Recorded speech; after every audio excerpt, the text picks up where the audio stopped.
A você que acompanha a TVA, seja bem-vindo a mais uma edição do nosso Fala Deputado, o programa que acompanha as ações e atividades dos parlamentares que fazem parte da Assembleia Legislativa de Santa Catarina.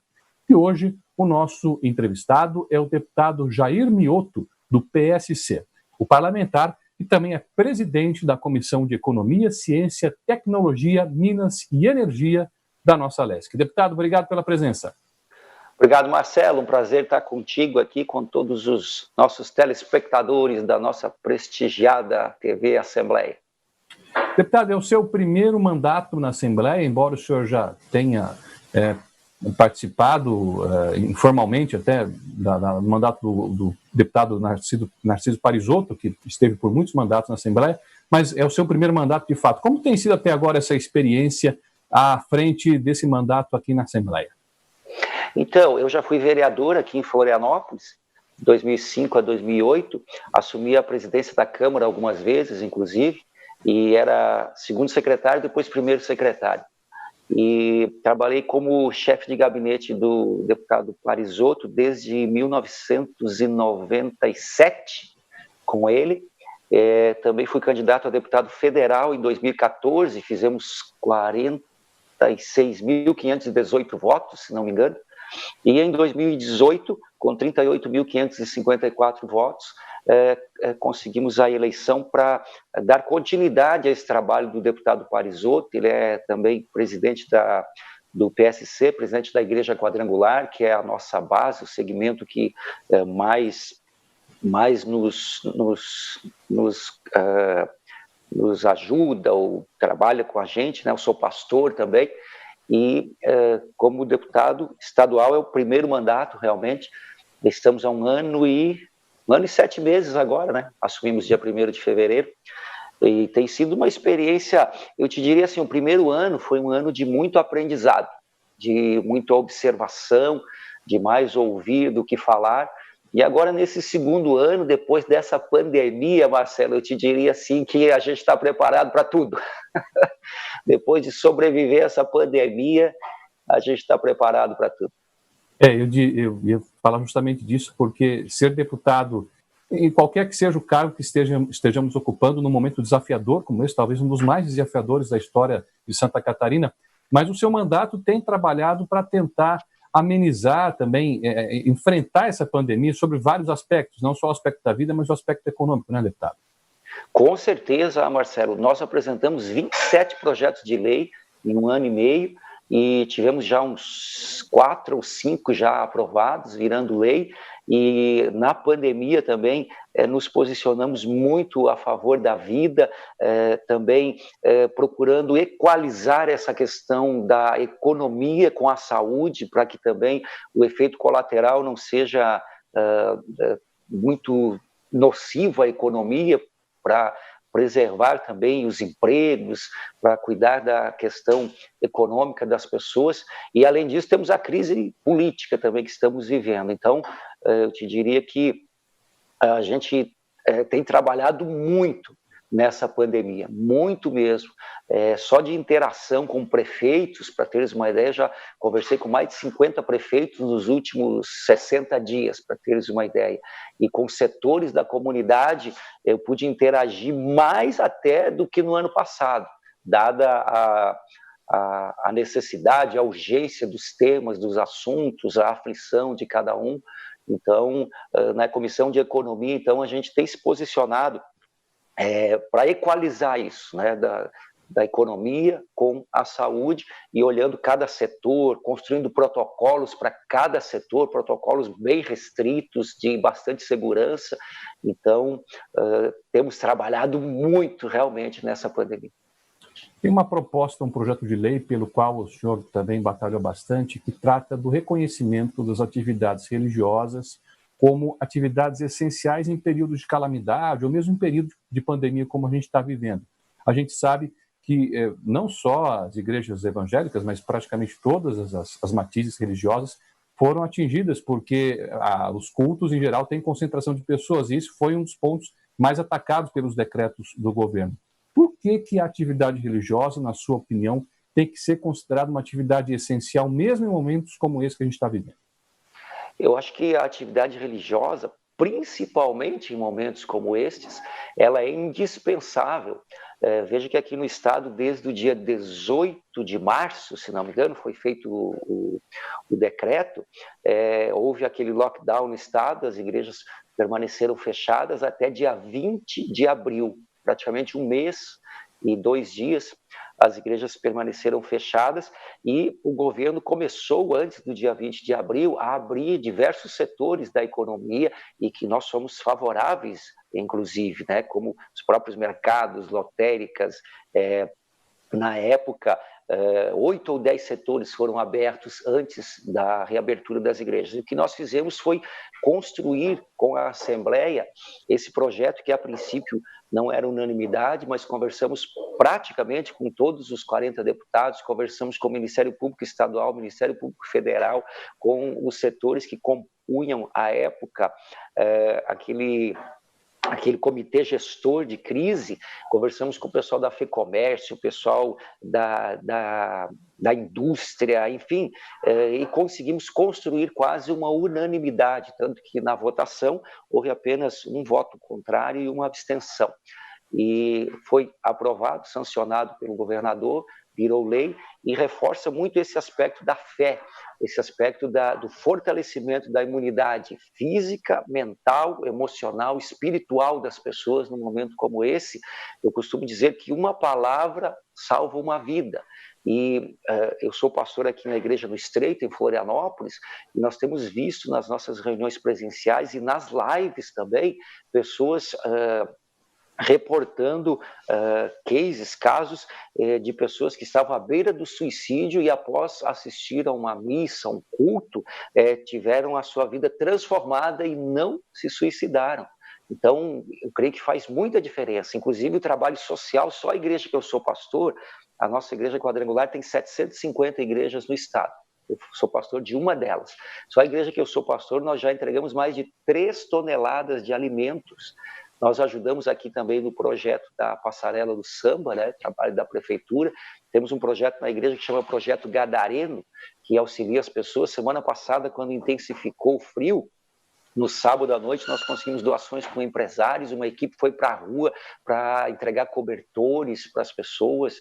Então, as igrejas fazem a diferença. Mesmo as igrejas estando fechadas naquele primeiro mês, mas os pastores não deixaram de fazer caridade, de ajudar as pessoas, de fazer movimento, de visitar, de telefonar, de trazer uma palavra de fé, de esperança, de otimismo. Então, acho que foi relevante esse projeto e as igrejas estão trabalhando com todas as restrições, com aquele tapete sanitário na porta, aferindo a temperatura, com distanciamento, todos de máscara durante toda a missa, todo o culto, todo mundo fica de máscara, então todos os protocolos estão sendo seguidos e eu creio que a igreja está sendo relevante nesse momento para ajudar a vida das pessoas, como as igrejas sempre procuram fazer, como foi nas enchentes, nos tornados aqui também.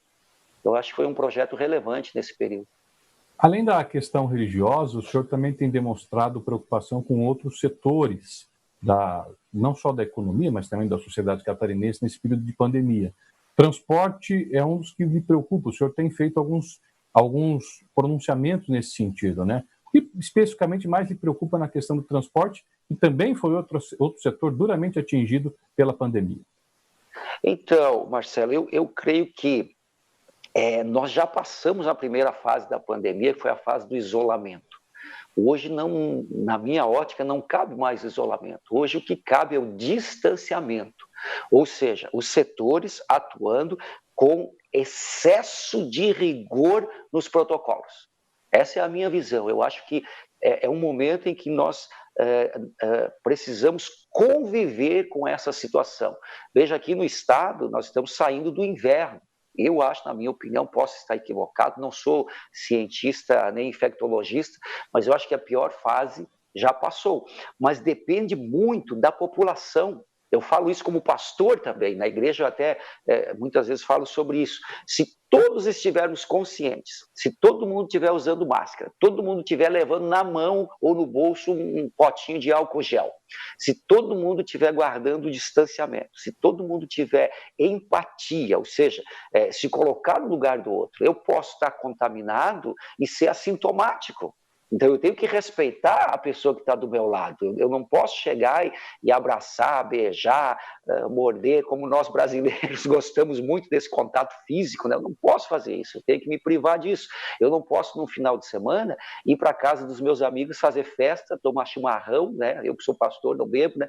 Tomar chimarrão, refrigerante, e comer uma pizza, e sem ter precauções. É melhor eu ficar em casa, né? Então, eu tenho que ter essa empatia de me colocar no lugar do outro. E eu vejo que assim também pode funcionar o transporte público, claro, com restrições, com 30%, no máximo 40% da capacidade, com janelas abertas.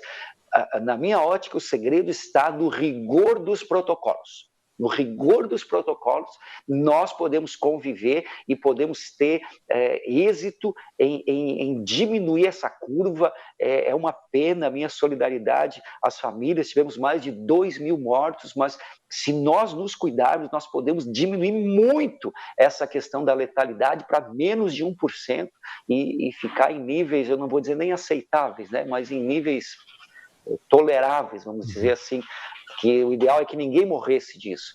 Mas a minha postura para todos os setores da economia, ajudei a construir protocolo do automobilismo, encaminhamos protocolos de diversos setores, não só... Quando começou a crise na Comissão de Economia, eu, inclusive, fiz indicações ao antigo secretário de Desenvolvimento Econômico, Lucas Esmeraldino, contato com o governador, para que a nossa indústria começasse a produzir máscaras, a produzir respiradores, como é o caso da WEG, em Jaraguá do Sul, começasse a produzir insumos, não só para o mercado interno do Estado, mas para o Brasil e para o mundo. Então, eu creio que no meio da crise, nós tivemos que nos reinventar, e isso passou pela indústria também catarinense, que teve que focar naquilo que é a demanda do momento. Então, na minha ótica, todo cuidado, toda restrição, mas não lockdown. Lockdown não. É distanciamento, respeito um para com o outro, cumprindo todas as regras, é um papel da sociedade. Infelizmente, eu creio que não precisaria nem o governo falar para a gente fazer isso. É uma questão de consciência, né? Cada cidadão, nós assumirmos essa responsabilidade. Então, dá para a gente conviver, dá para a gente superar, dá para a gente vencer com muita empatia, muito respeito um para com o outro. No momento que a gente está gravando esse programa, final de agosto de 2020, estamos ainda vivendo a pandemia. E houve uma medida recentemente, que foi o anúncio do reajuste da tarifa de energia da Celesc, que causou muita indignação em vários segmentos, inclusive na Assembleia, pelo momento que a gente está vivendo, né? O senhor preside a Comissão de Economia, que tem se mobilizado para tentar fazer com que a Celesc adie, ou pelo menos postergue esse reajuste, não, deputado? Com certeza, Marcelo, nós tivemos conversas com o presidente Clécio Poletto, e ele esteve na comissão, inclusive, dando os esclarecimentos, e ao final restou que, como ele bem colocou, porque ano passado teve estiagem, mas esse ano nós estamos com os reservatórios cheios. Tiveram que comprar energia de Itaipu em dólar, o dólar disparou nessa pandemia, mas também a Celesc teve lucro, teve 144 milhões no primeiro trimestre, 60 milhões no total do primeiro semestre, né, somados os dois trimestres, e eles têm feito uma gestão com muitos instrumentos de controle que têm permitido uma boa gerência da Celesc. O que eu salientei muito é que, se a Celesc quiser, eles têm sim mecanismos de gestão para adiar, no mínimo, esse aumento. Se não dá para cancelar, que no mínimo seja postergado por 90 dias, até o final do ano, porque eu acho um absurdo, em tempo de pandemia, onde milhares e milhares de pessoas perderam seus empregos, outros tantos tiveram seu salário reduzido, e a Celesc propor esse tipo de aumento, ou a própria Agência Nacional de Energia Elétrica, ANEEL, ficar tão indiferente à situação de saúde, à situação econômica das pessoas. Então, a nossa luta, e não terminou ainda esta batalha, a luta continua, companheira. A Celesc pode sim dar a sua contribuição, a PGE já está a nosso favor, o PROCON está ao nosso favor, a mídia está ao nosso favor, a sociedade ao nosso favor. Então, eu creio que a Celesc pode sim fazer um gesto, como já fizeram governadores passados, quando a ANEEL concedeu aumento e governadores passados não transferiram aumento aqui em Santa Catarina. Então é um momento de exceção, um momento que a Celesc pode fazer história. Também nos posicionamos, Marcelo, com relação às agências reguladoras, você deve lembrar, a ANTT concedeu também um aumento de 44,45% no pedagiamento da 101 Norte, aqui, em função dos túneis que não foram construídos aqui no contorno viário da Grande Florianópolis, que a empresa está há 8 anos atrasada, e aí queria aumentar de R$ 2,70 para R$ 3,90 por 3 anos, para depois entregar a obra, um atraso então de 11 anos, e ainda sendo premiado com um aumento. Mas na época o Tribunal de Contas da União interviu também, nós nos posicionamos e esse aumento não foi transferido para os consumidores. Então fica o nosso pleito com a Celesc, continuamos insistindo para que esse aumento, se não for cancelado, seja no mínimo suspenso e postergado. Muito bem, nós vamos a um rápido intervalo e na sequência a gente volta a conversar com o deputado Jair Mioto. Vamos falar das emendas parlamentares impositivas e de projetos que o deputado apresentou, alguns deles, inclusive, já transformados em lei. Voltamos já.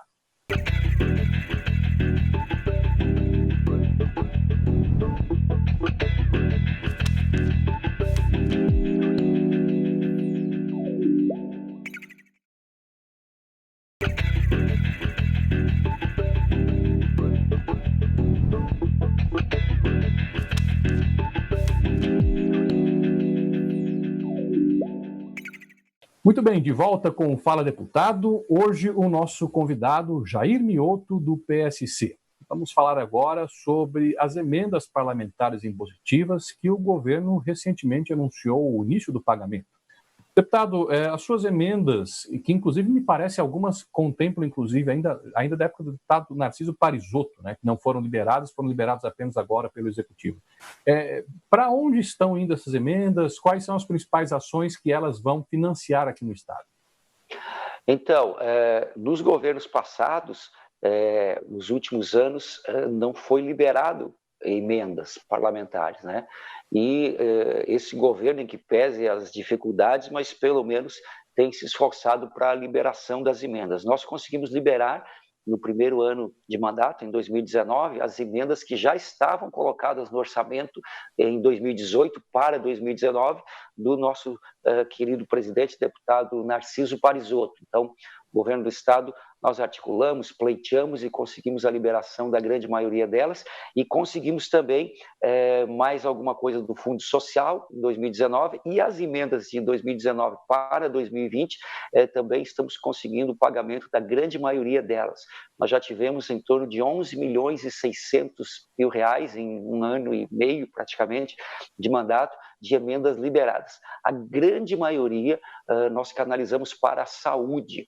Nós enviamos, para teres uma ideia, 900 mil reais para a saúde de Joinville, para o Hospital São José, para atendimentos. Encaminhamos para 3 Barras também para comprar uma ambulância UTI.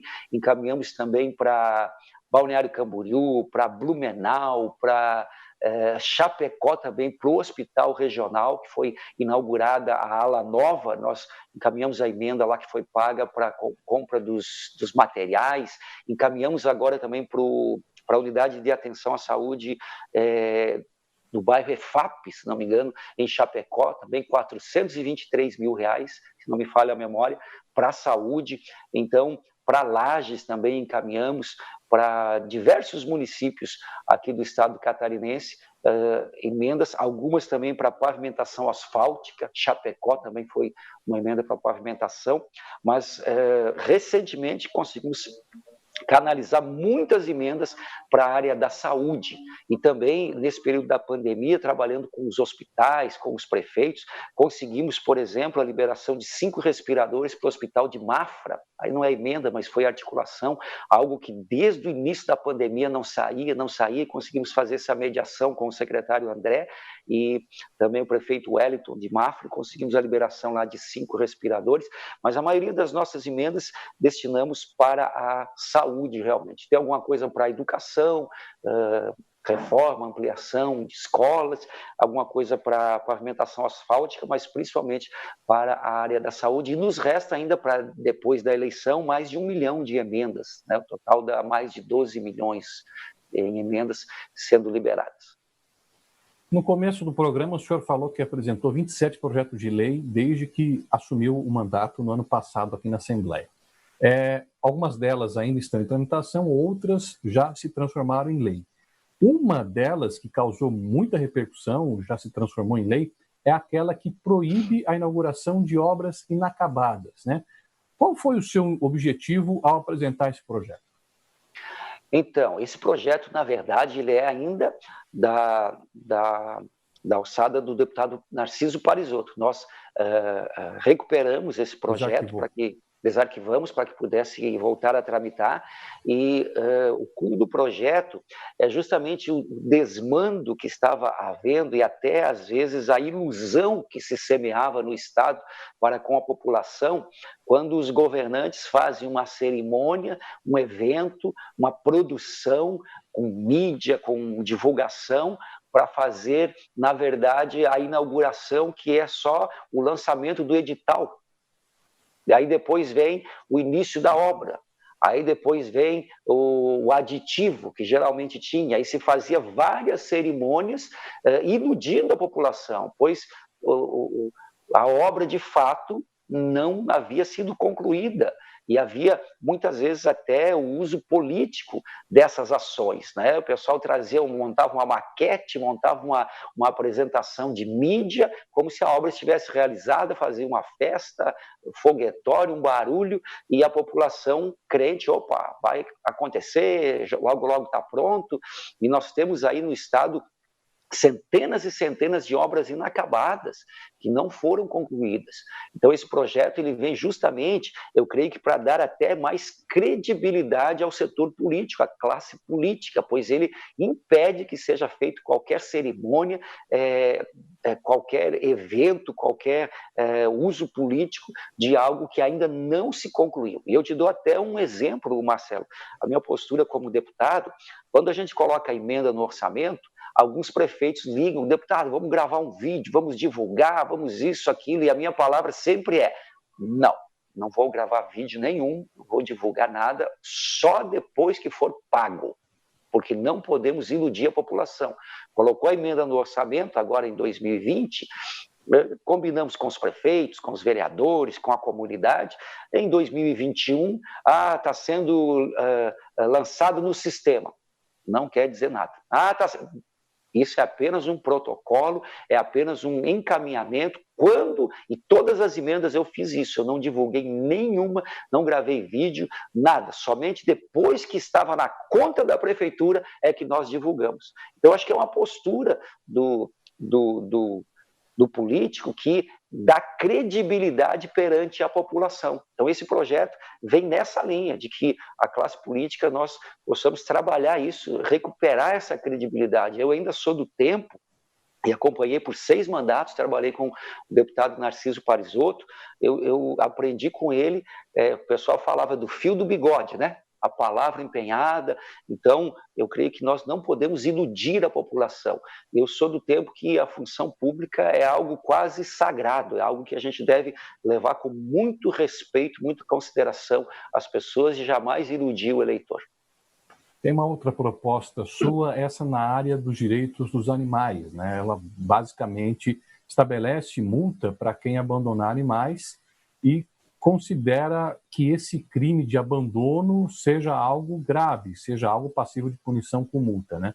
Por que apresentar um projeto desse teor, deputado? Esse projeto ele altera o Código de Proteção aos Animais e eu vejo que é um momento importante. O Brasil é o segundo país do mundo em número de pets, né? Em número de animais de estimação. Eu sou suspeito para falar como pastor, né? Você veja que quando houve o dilúvio, né?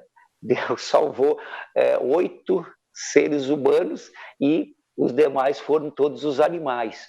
Eu vejo que há uma preocupação muito grande no nosso planeta hoje. Nós precisamos tantos animais que estão em extinção.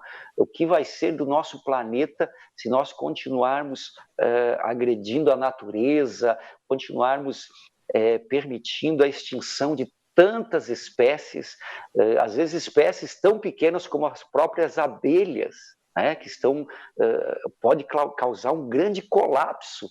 A diminuição da população de abelhas no mundo parece algo insignificante, mas eu vejo que todo o ecossistema, toda a biodiversidade precisa ser preservado. Então nós temos que valorizar os animais, temos que valorizar a natureza, e esse projeto, então, estabelece multa que vai ser revertida para as entidades que trabalham na proteção dos animais. Eu acho que é muito importante isso. Eu também fui relator do projeto na Comissão de Economia do deputado João Amin, se não me falha a memória, que proíbe experiências com animais para efeitos cosméticos e de perfumaria. Não, claro, para doenças, para preservar a vida, aí até é tolerável, mas esse projeto proíbe para uso em laboratório de testes com animais para efeitos cosméticos e de perfumaria. Então, fui relator, parecer favorável também. Eu acho que o que pudermos fazer para defender os animais, para defender a natureza, é algo muito importante. Eu não vejo um futuro da humanidade sem a preservação dos recursos naturais, da água, sem a preservação das espécies animais. Eu acho que isso deveria ser uma luta de todo ser humano.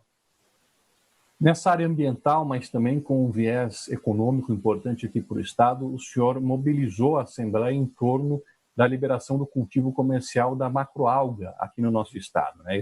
Isso já foi liberado no começo do ano, mas por que é importante para o Estado a liberação do comércio desse produto, dessa alga?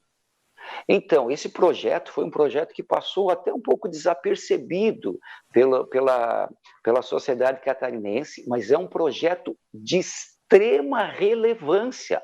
Essa semana, inclusive, teve uma matéria em uma das emissoras de televisão falando sobre isso, porque, se não me falha a memória, são 12 anos que Santa Catarina estava trabalhando isso com os pesquisadores da EPAGRE, da UFSC e com o pessoal da área ambiental, mostrando para o IBAMA que não tem nenhum prejuízo para o ecossistema, não tem nenhum efeito colateral. Pelo contrário, a macroalga ela ajuda a despoluir a questão da água do mar. Essa macroalga ela pode ser cultivada junto com as próprias colônias de marisco, de ostras. Nós já temos toda a estrutura, então ela pode ser cultivada e ela produz a substância caragenana, se não me engano, que é usada também na indústria alimentícia, na indústria cosmética e é importada no Brasil. O Brasil tem uma importação de milhões de dólares ano dessa substância. Então pode trazer um tremendo fator econômico. Só estava liberado, se não me falha a memória, Rio de Janeiro e São Paulo. E agora, depois de 10, 12 anos, conseguimos a liberação. A gente trabalhou praticamente um ano em cima desse projeto, fazendo contato com o IBAMA, mandando ofício, ligando, fazendo contato com deputados federais, com os 3 senadores do nosso estado e articulando e mobilizando a Secretaria de Estado, a EPAGRE, estivemos com o presidente da Secretaria de Agricultura e quando foi liberado foi algo que passou pianinho aqui no estado, mas eu acho que isso merece os nossos holofotes, merece toda a divulgação, e as colônias, os pescadores têm uma nova fonte de renda, algo sustentável, algo ecológico e algo que vai trazer muito benefício para o nosso estado de Santa Catarina, para os pescadores aqui do litoral pessoal da maricultura. Deputado Jair Mioto, estamos chegando ao final do nosso programa. Gostaria de agradecer muito a sua participação nessa entrevista e até uma próxima oportunidade. Eu agradeço, Marcelo, um prazer estar com vocês aí e estamos à disposição para continuar nos esforçando e dando o nosso melhor aí em prol do povo catarinense. Que Deus nos abençoe a todos. Obrigado igualmente. E a você que nos acompanhou, a reprise deste e de outros programas você acompanhe no decorrer da programação da TVA. Você também pode acompanhar pelo nosso canal no YouTube, que você acessa por meio do site alesc.sc.gov.br. A todos, obrigado pela companhia e até o próximo Fala Deputado.